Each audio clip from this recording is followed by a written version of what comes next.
Hey, my friends, what is up? Okay, so today we are going to talk about karma. Because no, we're not going to say that. Karma is not a bitch. We are not going to say that.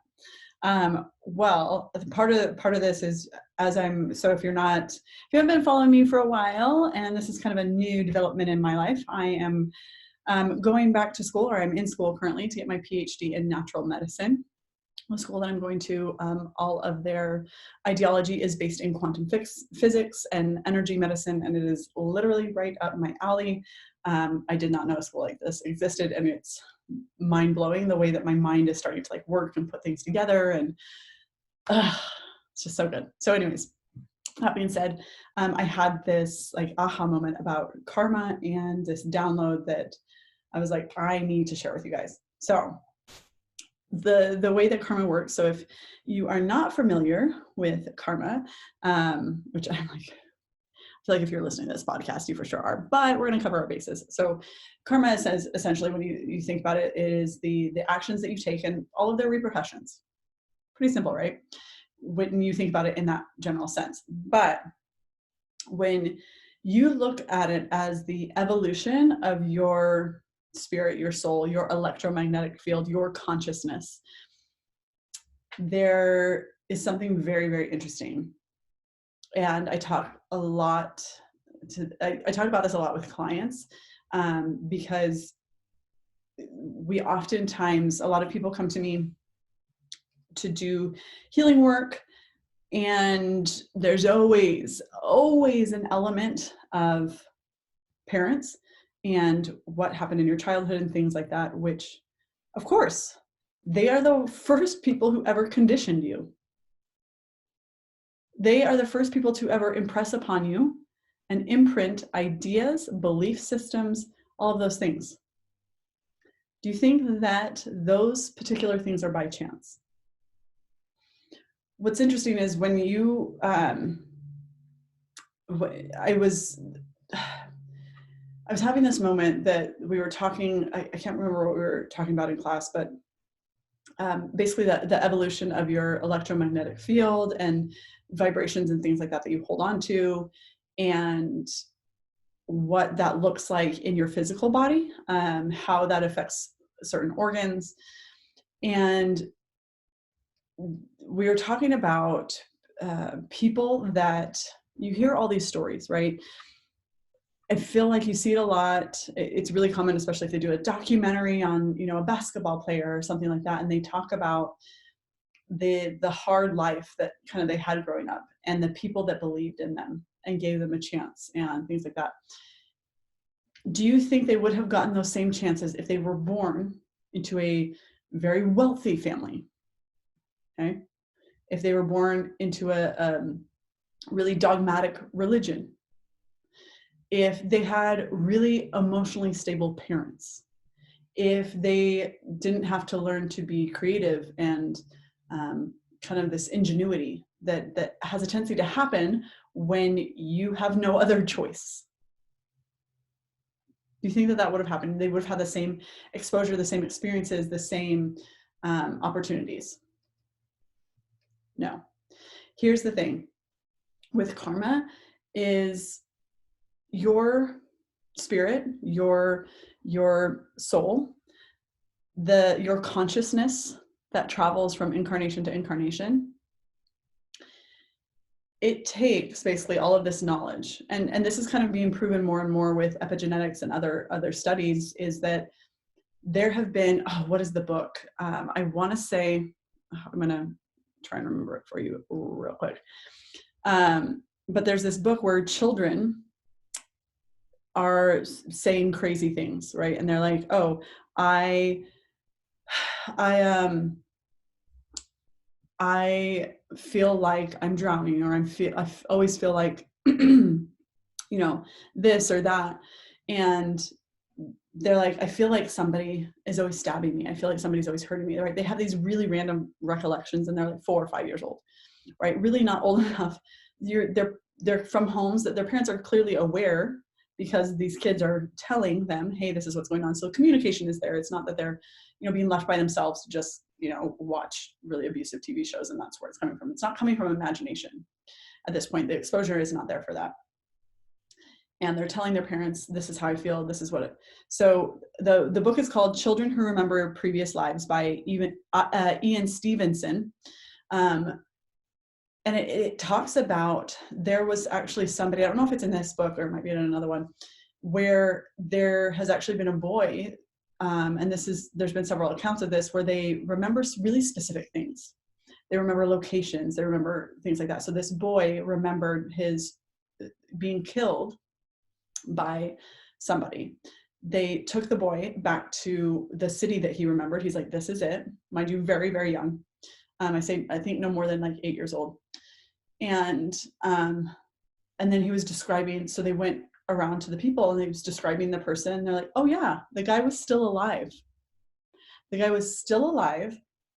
They then found the guy, told him, anyways, the guy ends up confessing and getting convicted for this crime that was committed to this boy in a previous life. How fucking wild, first of all. And so there have been many, many, many accounts of that. The thing is, it's still really raw for children. That's why they have some of these not weird memories, but you're like, well, it doesn't sound right. And I noticed it, when my kids were little. I remember my mom making mention of all of us kind of having some of these weird things that she was like, clearly, I don't know that was not from this life. There's no way you would have, just made, like, there's no way, when you think about some of the things these children say, there's no way they could just conjure this up out of nowhere. And so what happens is, what we experience in one life, we take with us to the next life. So you often choose a life where you're like, if you experienced a lot of pain and suffering and you felt like you could not forgive somebody in a past life, right? They just hurt you too bad. It left you really resentful, and maybe you died and you held on to a lot of this resentment, okay? Your heart chakra was really imbalanced. And you're like, I want to learn to forgive. How do you learn to forgive? Somebody has to fuck you over. Somebody has to make you mad enough to feel so angry that you need to learn forgiveness. So a lot of times when we look at people that have had these really incredible lives of, I cannot believe you witnessed those things, I cannot believe you made it through those things, stuff like that. A lot of times what I find people who have had very traumatic childhood is because they really they're like, okay, I needed to learn something. I wanted to experience something. So then what happens is, in every single incarnation that you have agency. You have the choice. So if you're experiencing things now that you recognize you do not feel good, right? Maybe you've lied, you've cheated, you've stolen, you've embezzled money, you've cheated on a spouse, you are currently cheating, you are doing things that don't feel right for you. Right? Those are just some really large examples, but it can be anything. Like, you're like, I recognize, I'm not taking care of my body. Like, I feel inside, my physical body feels I feel like garbage on the inside, and I know I should do better. Well, I wonder if in a past life, right, something happened and maybe your health had been taken away from you. Maybe you were diseased. So here in this incarnation, you were given a healthy body that you needed to learn to be able to maintain it and to take care of it. So when I look at people who have had these extreme come-ups, right? They've started from a very traumatic experience and stuff like that. It's because they oftentimes needed to learn those lessons that only that type of experience could give them. Only learning in order to be, innovative and creative in how they got places, or how they talked to people, or how they interacted with others, could they learn some of the skills that they needed to be here, to be at this level or this position, or do these things. And so when we look at it that way, and we're like, okay, you come to this life to already resolve karma. So that's why I never say, karma's a bitch, because she's not. Karma is simply you.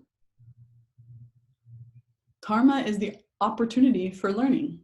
Karma is the opportunity for evolution. And really, There is no skipping out on resolving your karma on the road to this evolution, on the road to experience your true fullest potential. It is inevitable for you to transform. The thing is, if you don't learn from it, say there's a lesson that keeps showing up. Like for me, it was, okay, I'm always picking emotionally unavailable men, okay, in the many different spectrums, but they were always emotionally unavailable. I mean, I've had others, but let's start with that big one, which if you've ever listened to the Eat, Pray, Slay podcast, you can always go back and listen. I talk all about it in the first few episodes. It really gets in there and gets juicy. So go ahead and have a listen if you have not already. But what happens is you're like, okay, I'm going to pick this emotionally unavailable man. I'm going to pick a different one. I'm going to pick a different one. Clearly a pattern, clearly a theme. Okay. And so you start to notice, okay, these are some of the patterns. These are some of the habits that are starting to show up. Now what do? Now I'm going to go through and I'm going to look at it and be like, okay, where are the choices that I'm making? I'm choosing emotionally unavailable men. Now people will be like, well, disease, sickness, things like that. That also starts in your morphogenetic field. Your electromagnetic field, the field that your aura, all of your energy that is you, that's where it starts. So some part of you, and I know people do not like to hear this because there are things that just happen. There are things that just, you're like, I don't know where this came from. But if you actually look back, you're like, oh, okay. And I would say everybody, that there's a reason why there are a lot of different diseases and stuff like that have a personality, essentially, is what they're starting to kind of coin the term, is that a lot of the people who have, cancer of this or cancer of that have a lot of similar personality traits, which means there's a lot of belief systems and a lot of specific energetic exchanges that are happening, that are perpetuating this imbalance, which then leads to the cells not being able, because if you think about it, your vital body, which is where energy flows. When we talk in Chinese medicine, this is like the meridians, the kunas. If you're in Ayurvedic medicine, this is the chakras and the nadi system. But this is the energetic pathway that everything flows. It's kind of like a blueprint, essentially, of how things are supposed to be formulated for your body. And when your body and your electromagnetic field, your energy is imbalanced, it is not the right blueprint anymore to create healthy cells. The signals that it's sending are not the same ones as a healthy signal.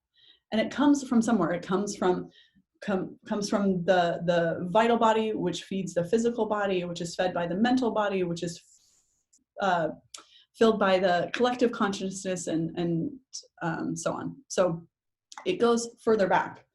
And so when you're like, okay, I'm experiencing these things, I'm experiencing this disease, I'm experiencing this chronic pain, I'm experiencing this ailment, I'm experiencing this relationship struggle, this whatever, and you go back and you start to look at some of the behaviors that really help uphold that. Well, I was also emotionally unavailable. I felt unsafe to express my emotions. I felt unsafe to be seen and be accepted for who I was. I felt like I always had to get to keep it together, and I always had to organize everything, and I had a lot on my plate and was kind of inflexible. And so of course I attracted people who were also inflexible, that wanted me to come to them, because that was the frequency that I was at. And so when I began to shift that frequency, the people that showed up in my life changed. And now I'm engaged, and he's absolutely wonderful. So, and literally exactly what I was trying to manifest. So there's that too. But you just can't escape karma. And the beautiful thing is, if you don't choose to see it, like I didn't choose to see it for many years. I spent an entire decade closing my eyes to the healing work that I needed to do, the conditioning that I had from my upbringing, from my past karma. And once I began to have the awareness that this is what was going on and this is how it was impacting my physical choices, then I could utilize the power of my agency to be able to make different choices and be able to release and process that karma. It's no longer mine to hold on to.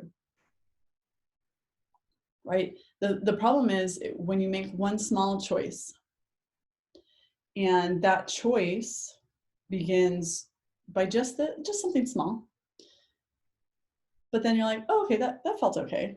So even though it felt out of alignment for you, there was no real bad repercussions. Then you're like, okay, so then you do it again.